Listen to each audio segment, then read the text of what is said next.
Leo here. Your also moon is in Sagittarius and your fourth house is in Pisces.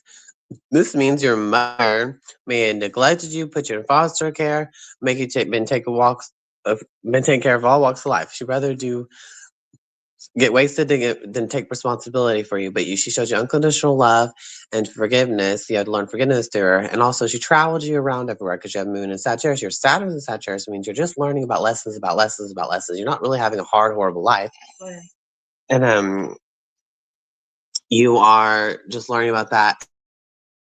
Your dad had you move around, and it's in the rising sign, which is survival, and you come off as sexual, threatening if you're Scorpio rising, and you either hated or loved or something. People don't understand the in between.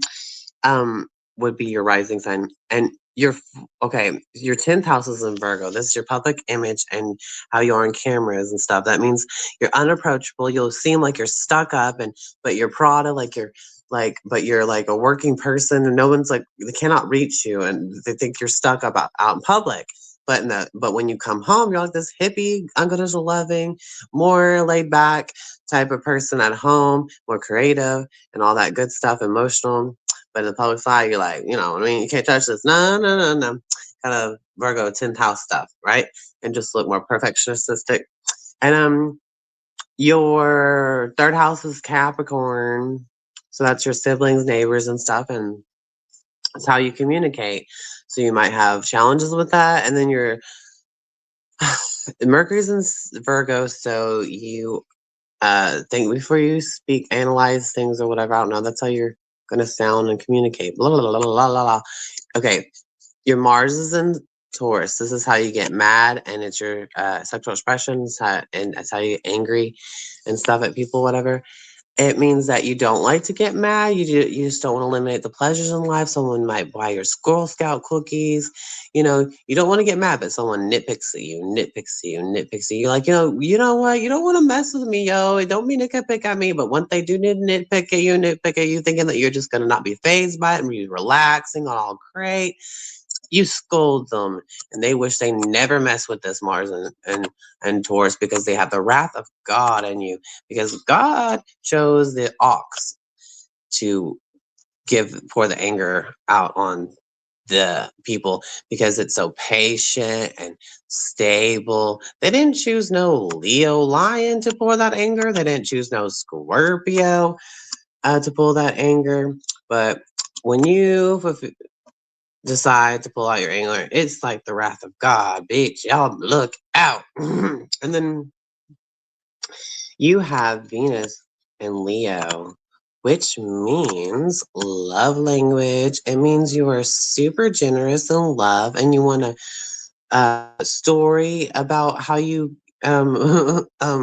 met each other and stuff, and it's adventurous. You might give your lover some CDs, a music or something, a playlist, or you might just do like really interesting things. You'll be super generous, but once the other person tries to be generous back, you're like, no, you stole my spotlight. Get the fuck out of here. Kind of thing like that.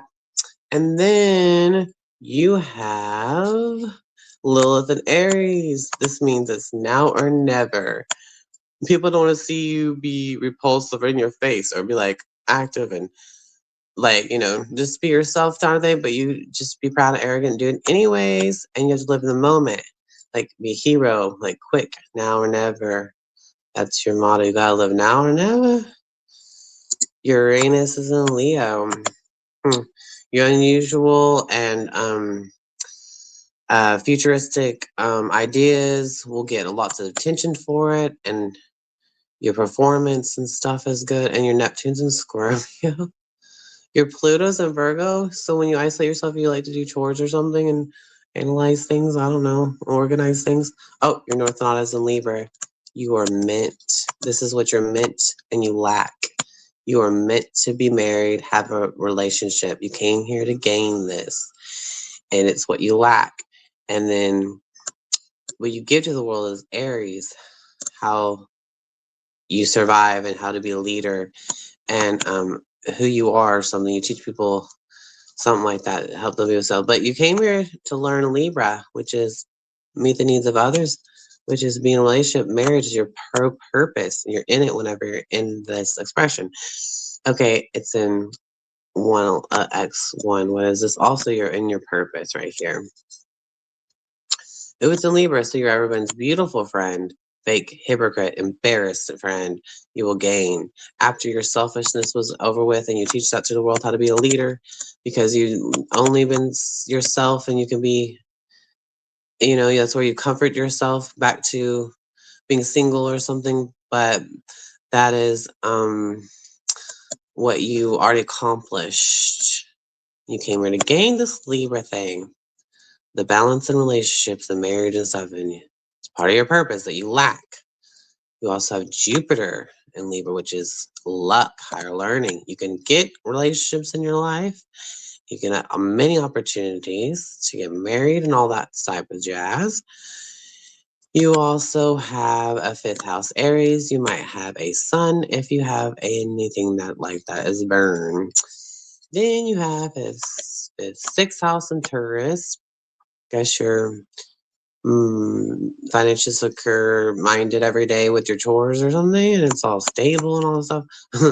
And then fifth, sixth, seventh. Oh, you're attracting all these these greedy people, these money hungry people, these stable people. You don't see yourself like that. You're more chaotic. You're more fearless.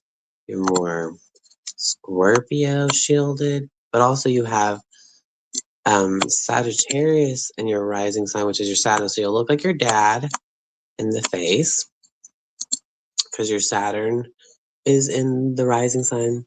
Your Saturn is up in the rising. This is the face right here.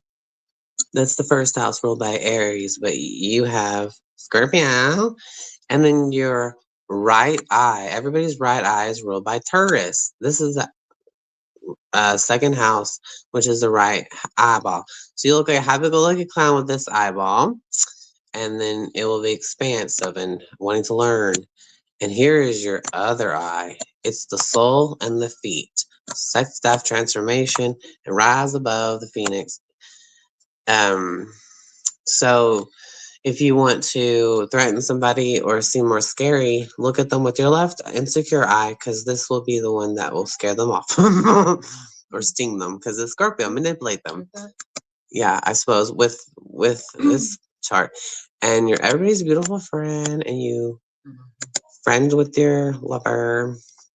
And then you attract all this, you see opposite of that. You have also your neighbors, you probably have your siblings, you probably took care of your siblings or something. And you have Lilith in the fifth house. At parties, people don't want to see you do certain things, but you do it anyways. Proud, arrogant. You do things without thinking at parties and holidays and stuff like that. And get-togethers. Here, let's go see. You were energetic. Okay, and you're a leader there or whatever. Okay, your crown is Aquarius. This is how you try to heal yourself. Okay, so your Ceres is in Virgo. Oh, you're supposed to be very good at healing animals or good for animals, even though you might never want a fucking animal and never want to take care or potty train them or whatever in your life because it's in the way and you're too busy working and you want to do work than um, take care of an animal when you are really be super good with the healing of animals and past lives and hypnotizing people. This is your gift. People come to you to think about their diet. They want to come to you for healing. They see the wound that you can heal. This is your intentions on when you heal people. This is your personality you bring to them. This is charming, Virgo. Ooh, and you also probably might be healing people in your public eye and on cameras because your 10th house is in Virgo. And this might even be in that house of the public's eye. You might heal people with your public image, yes, and your day-to-day routine, your health, yes, and the way you're with animals. So that gives you that. And then you have to be your own friend and be mentally intuitive, be mentally stimulated, heal when you're healing yourself. And astrology can heal you too because Aquarius rules astrology. Crown is how you're healing yourself, your unwounded healing. It's this side of you that is like a split, and then you want to re-heal the cut and keep on healing it. And every time you act like this Aquarius friendly person and knowledgeable things and learning things about astrology and getting in tune. and mentally in tune with people. And talking to aliens is how you heal yourself. Now you heal other people is your health and your daily routine bullshit, boring ass stuff. And turn things to product, helping other people do that type of stuff. I don't know, you just heal them with this, being like a nurse or something. I don't know whatever those people act like. Virgo stuff. Yeah, go look that up. Okay, your palace is in Leo. So you decorate your place with, your performance stuff, whatever, how you celebrity lies stuff. I don't know. Leo things. Yeah. Juno and Virgo. You want to marry somebody that you can deal with every single day. If you have a day routine with them, you can marry them. If you don't, bye bye. That would be your love language, a day to day. But also, I'm not done with this yet. Here's your vista, and you are a provider. You are a nourisher. You could be a fucking mom. This is a very good characteristics right here. You are all about your family and all about your home. And this is a gift that Vista gives you with this intimacy of nourishment, all this good stuff. You are a family person. You fit right in with that type of someone could take care of some things right there. This person has to work. And then your fortune is in Aquarius to being a good friendly person. Astrology help you too. Okay, I don't know. But also up here, your ninth house is your philosophy as well. Your Jupiter is your philosophy. You certainly don't give a fuck as long as you can be fake and stuff. Your philosophy could be artificial but beautiful, and it's only about your marriage and whoever you're with is your philosophy. This is your God view, and also part of your purpose to be fucking married. And then your ninth house, your philosophy is being before you go to bed, you want to talk to your mom or something. This is a Cancer, and you're all about your home before you go to night. Now you're a mother. And when you wake up, you're ready to work and be serious. You ain't playing. You're a sociopath. No feelings. Fuck this. I'm ready to work. I'm ready for my career. When I wake up, I'm serious. I'm bossy. I'm ready to get to work right now. Military. But when I go to bed, I'm like, oh, I know. Shallow and slow and mother pursing. Want to cuddle bullshit. Lame. And then your eighth house of passing away, sex, transformation, allegedly, is Gemini. And it's like your lungs and your head, your brain could be passed away. Is allegedly is your eighth house, sex, transformation, occult knowledge. And let's see if you have any planets in there.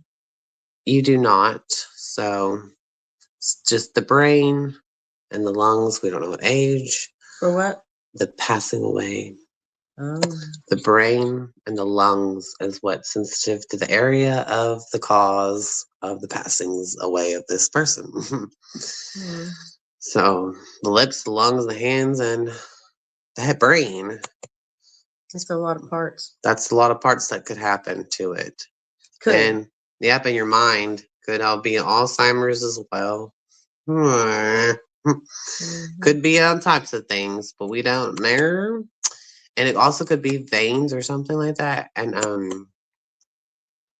spots? Some adrenaline stuff, whatever you have adrenaline, something like those adrenaline glands. I'm not even sure. I'm not smart. Allegedly, this could be that and could not be.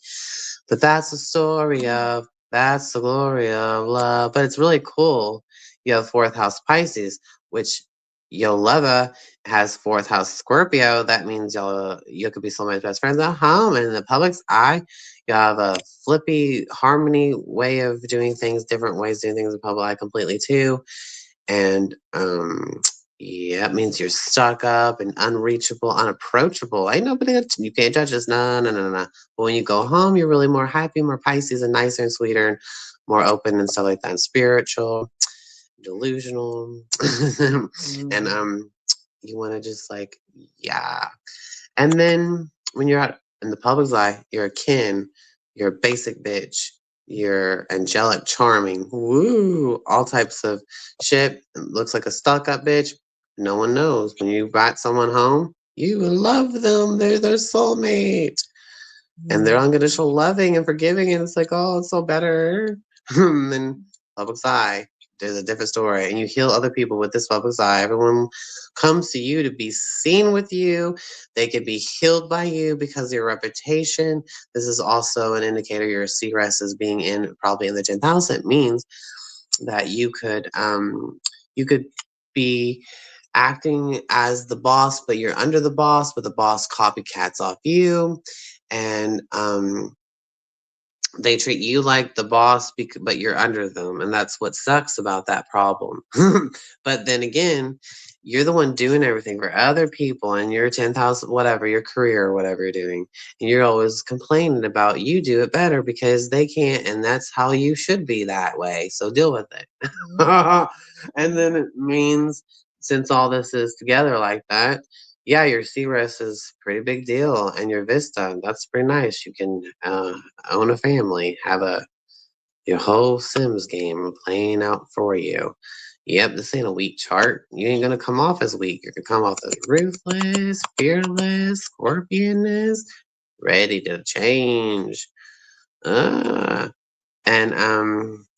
be chaotic, and even in your soul, afterlife, spirit. Ooh, but in your friendship, social media, it's the hypocrite, the embarrassed one, the pretty one, the model. Everyone's want to think that they want to marry you because of the social media place or whatever. That's what they see as you, and then be healed by your beauty. Oh wait, your purpose is come here to show off your beauty, yeah, and your relationships and against others and your balance. And you already learned the Aries way. Now you came here to learn some Libraness. Ta-da! You identify as Scorpio. You see Taurus is different from you, the opposite shadow self, but you keep attracting these people, and at least you keep attracting some money. Like, this is what you attract, but you don't like them because fuck them, they're all opposite from you, and you will see the bad side of them when they're attracted to you too. But they're all love you because they think that you are their queen or king with this because of the rising Scorpio. Yep, a lot of Tauruses like you. They're pretty cool, but you're gonna get some wrong ones and stuff. You don't like them, so that's the story of that story of love. Oh, you are a Leo in the house of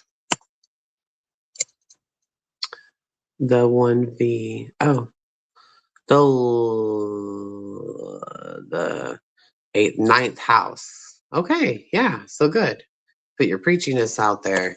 And the ninth house and everything you know. Before you go to bed, you want to go preachy and perform. You want to be performing, and before you go to bed, you have got to party. Before you go to bed, you have got to be dancing, singing, doing whatever exotic things people do in that ninth house with that Leo. Before you go to bed, you don't mess with that bitch. You do not want to mess with that bitch when he's there asleep. When you wake up, you become this military, serious person. You act like your dad or something. And then you will, attract all beautiful people. They'll be able to attract beautiful model-looking people and people with money and financial security and people who are greedy bitches. And then you will see the most different from you, stuff like that. And you come off as a sociopath, no feelings, no attachment, nothing, nobody. You salvage stuff like that, and fearless, and kind of like threatening. You'll come off as that, but you also a Leo too, because Leo's a Scorpio, little sometimes. But Moon inside, you're just this happy-go-lucky clown bullshit. You want to go see it. You want to experience something that you philosophize with, and that's how you feel comfortable. It's all about preachy, blah, blah, blah, blah, blah. And then you're just wanting to learn about it through traveling itself, and you'll have opportunities to travel, and then it'll be taken away from you. Opportunities to travel, and they'll be taken away from you. Opportunities to travel, then it's gone, and then it's like you don't feel confident in it, but it wants you to be this traveling person, and all types of stuff. There you go. That's the story of love. That's all, folks. So